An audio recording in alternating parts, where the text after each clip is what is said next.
C'est-à-dire qu'on va pas faire que le contour de la caille, on va regarder un petit peu les espaces blancs. Si vous regardez ici, vous voyez en bas à gauche, vous avez le bord de la caille qui est assez éloigné.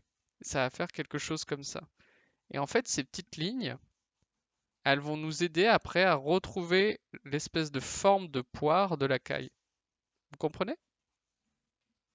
Alors pour l'instant, on fait comme si elles n'avaient pas de pattes. On va se concentrer sur le corps et on va essayer comme ça, avec nos lignes, de retrouver les formes. Et vous voyez, c'est pareil. Si on regarde la séparation entre les cailles, on a à peu près 2 tiers de l'image. Donc 2 tiers, c'est comme ça. Vous voyez, c'est comme si je coupais mon image en 3 parties égales.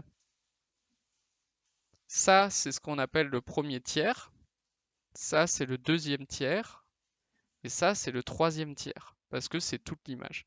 Si on regarde le bord de la première caille, il arrive presque au premier tiers. Donc on aurait quelque chose comme ça. Vous voyez par rapport au positionnement, première caille ici et deuxième caille ici.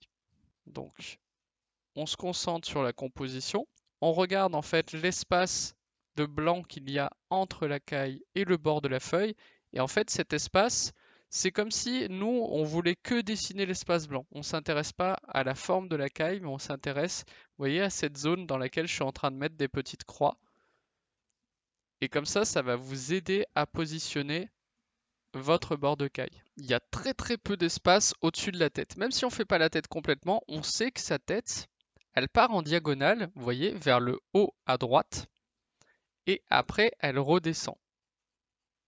On ne sait pas encore, vous voyez précisément où on va, donc on n'appuie pas très fort, mais si on regarde bien les formes de blanc, on se concentre finalement sur des petits éléments. Et en simplifiant comme ça les formes, donc votre caille, vous voyez, hop, ça va faire après quelque chose comme ça, on voit que l'autre caille, c'est comme si elle allait lui faire un bisou dans le cou. Et du coup, hop, ça fait quelque chose comme ça. Et son bec, il va être entre le bec de l'autre caille. Ça va nous faire quelque chose comme ça. Encore une fois, hein, c'est simplifié, mais vous voyez que cette simplification, elle va nous aider. Alors que souvent, quand on débute en dessin, et puis moi je faisais ça aussi, on a envie en fait tout de suite, je vais vous montrer ce qu'on fait en général quand on débute en dessin, c'est qu'on a notre feuille, et en fait on a envie de faire ça. Et puis après, on se rend compte que nos cailles, eh ben, elles sont pas positionnées au bon endroit, elles n'ont pas les bonnes tailles.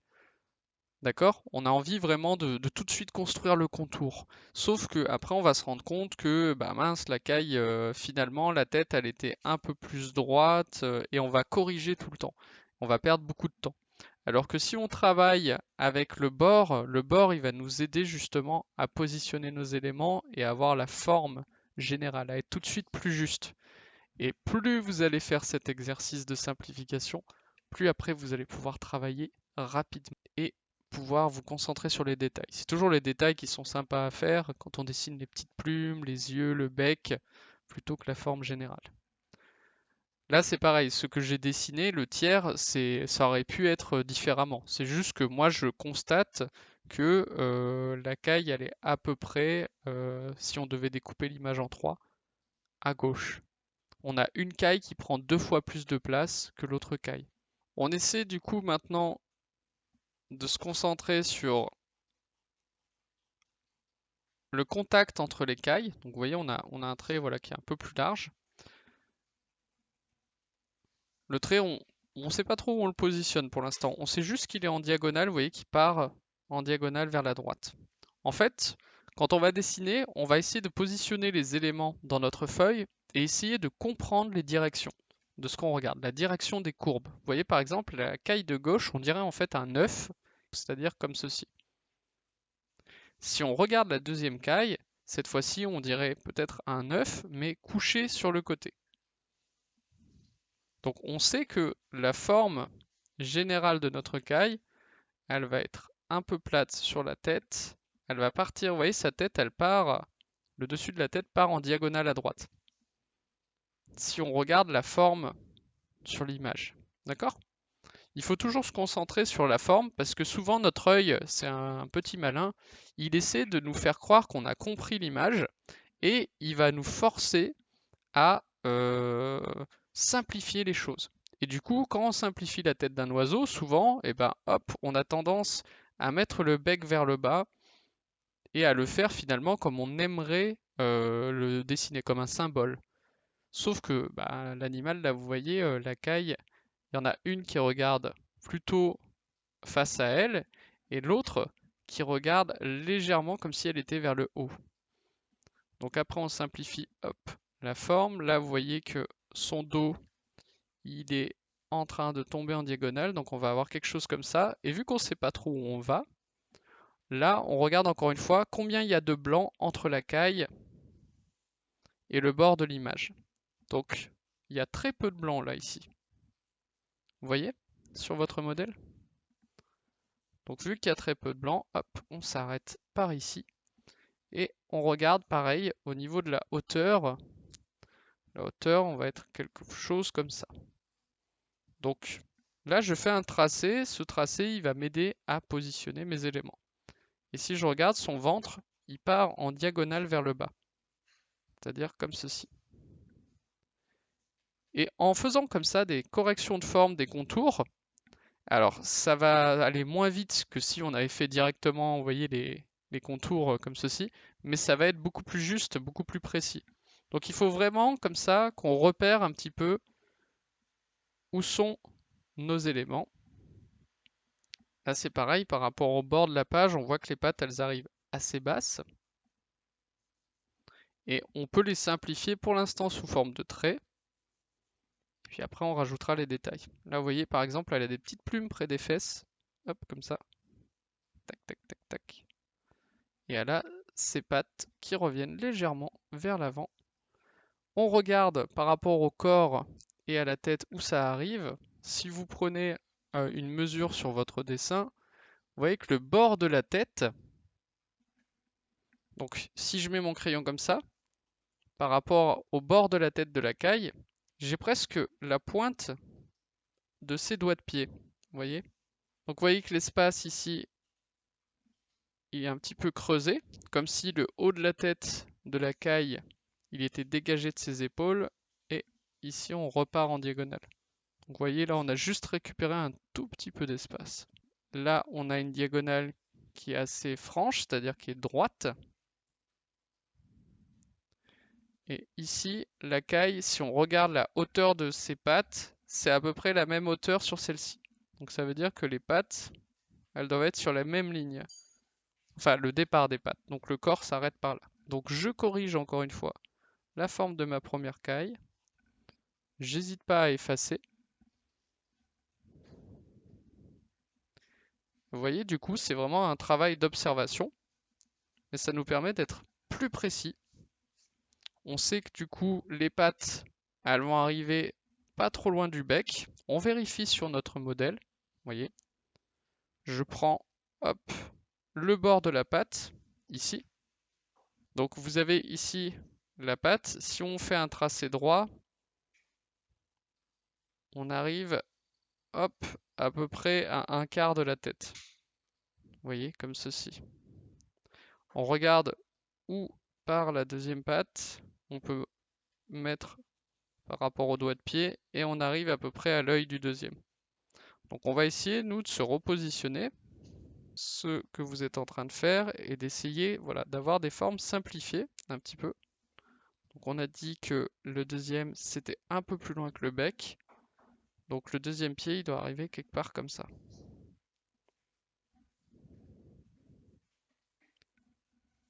Alors là, on a la forme générale des deux cailles et concrètement, c'est correct. C'est-à-dire qu'elles sont bien positionnées dans l'espace de la feuille.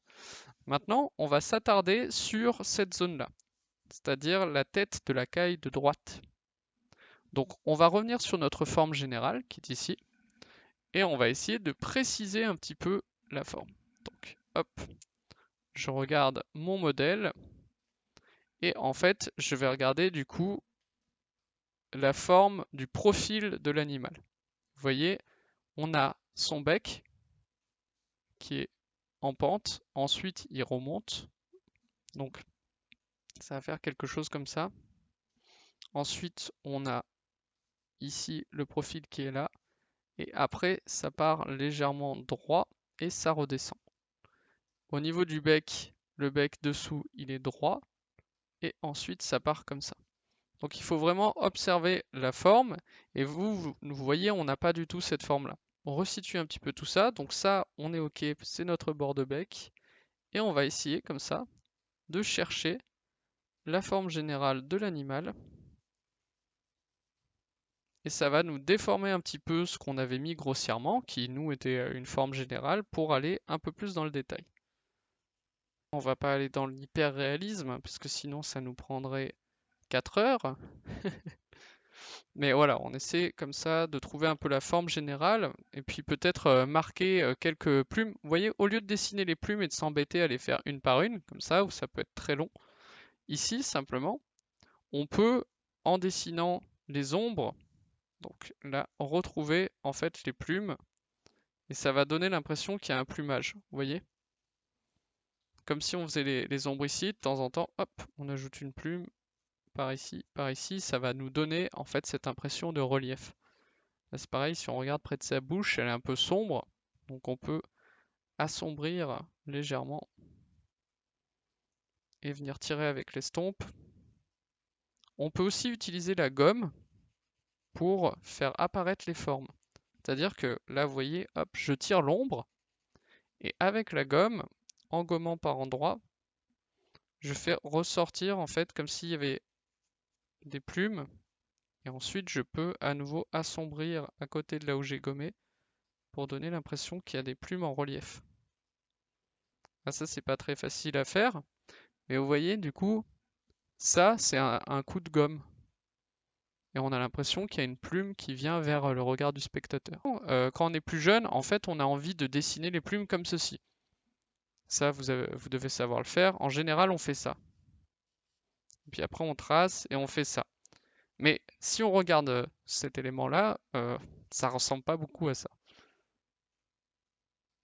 Donc en fait, il faut qu'on trouve une astuce graphique pour donner l'impression que c'est ça. Donc ce qu'on regarde quand on travaille le dessin, c'est qu'est-ce qui est sombre et qu'est-ce qui est clair. Donc là, par exemple, si je veux travailler sur cette zone qui est ici, je regarde où j'ai les zones claires et où j'ai les zones sombres, je fais du sombre, ensuite j'ai une légère pointe, je refais du sombre à côté, une légère pointe, je fais du sombre à côté, et finalement ça ressemble pas du tout à ça. Mais quand on va regarder le résultat, ce sera quand même beaucoup plus réaliste. On va estomper, et en fait on va faire apparaître les plumes comme ça. Vous voyez?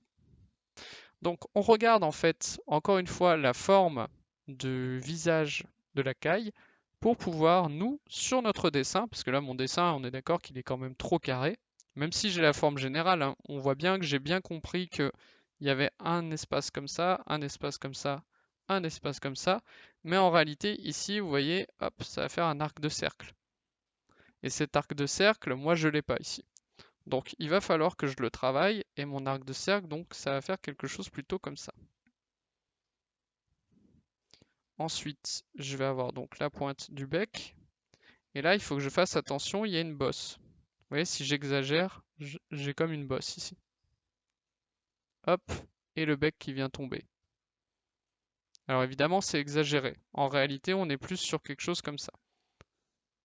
Mais je voulais vous montrer en fait que ici, il y a un tout petit décrochage. Ça, avec notre œil, il faut qu'on le perçoive.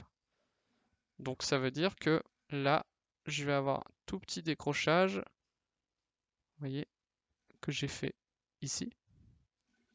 Et après, je pars à l'arrière. Et je vais reprendre cette fois-ci non plus en travaillant avec des grands angles, mais avec des courbes qui reprennent en fait la forme de la tête de l'animal. Et si j'ai un peu de mal à estimer où se trouve l'œil, en fait je trace un trait ici. Ça me permet d'avoir la distance totale, vous voyez, jusqu'au bec. Et si je coupe en deux ma forme, vous voyez que je me rends compte qu'en fait l'œil il est à peu près sur le milieu. Donc je coupe en deux ici ma forme. Il faut que ce soit deux parties égales. Et je sais que l'œil, il y a une toute petite partie à gauche et une grosse partie à droite. Donc mon œil, si je fais pas de bêtises, il devrait être quelque part par là. On peut déjà commencer à délimiter un petit peu les zones. Si on regarde, vous avez ici un arc de cercle qui correspond ici, et là, ça suit son ventre. Si on regarde son ventre, il y a quelque chose de plutôt arrondi, et après, ça part vers la droite. Je pense que ici, il y a ses ailes. Du coup, on peut commencer, hop, comme si on mettait des flèches, vous voyez, à situer un petit peu la direction de ses plumes. Vous voyez qu'il y a les plumes là qui encadrent son ventre. Et là, ces petites flèches, elles aident à comprendre en fait la direction des plumes. Et une fois que j'ai positionné mes différentes plumes, que je comprends dans quelle direction ils vont, c'est ce que je vous disais tout à l'heure, en fait, on va travailler par texture. Vous voyez que le modèle ici, il a des zones sombres. Donc je repère où sont mes zones sombres. Et en fait, quand je vais faire mes zones sombres, en les alternant, même sans être trop proche du modèle, je vais commencer. Alors par contre, je ne les fais pas n'importe comment, hein, parce que si je les faisais toutes droites comme ça, vous voyez que ça casse la forme. Il faut que ça suive la direction de mes flèches.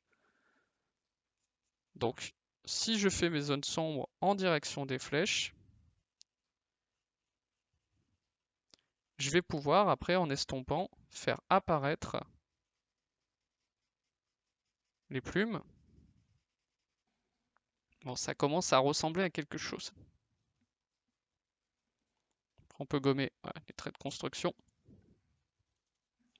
Pareil, on va faire les papates après. Parce que là, pour l'instant, leurs papates elles sont un peu trop maigres. Je suis pas sûr que ça tienne. Si on regarde les pattes, hop, elles sont un peu plus larges à l'arrivée qu'au début. Donc il nous suffit d'agrandir les